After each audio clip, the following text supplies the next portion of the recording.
September 20, 2023. Pagbasa gikan sa santos nga ebanghelyo sumala ni Lucas.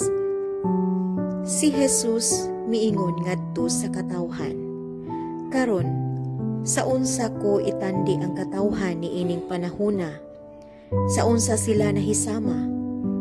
Sama sila sa kabataan nga nagyampungad sa merkado. Ang usa ka pundok mosinggit ngadto sa laing pundok.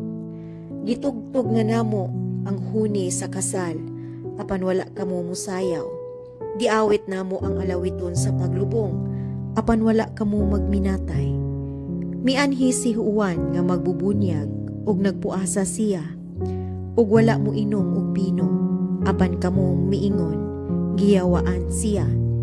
Mianhi ang anak sa tao ug siya mikaon ug miinom, apan kamo miingon, tan-awa kining tawhana, ulit ug palainom siya, ug higala sa mga kobrador sa buhis ug sa mga makasasala. Apan bisan pa niini, ang kaalam sa Dios giila nga tinuod sa tanan nga midawat niini. Ang ebanghelyo sa Ginoo. Daigon ko ikaw, O Kristo.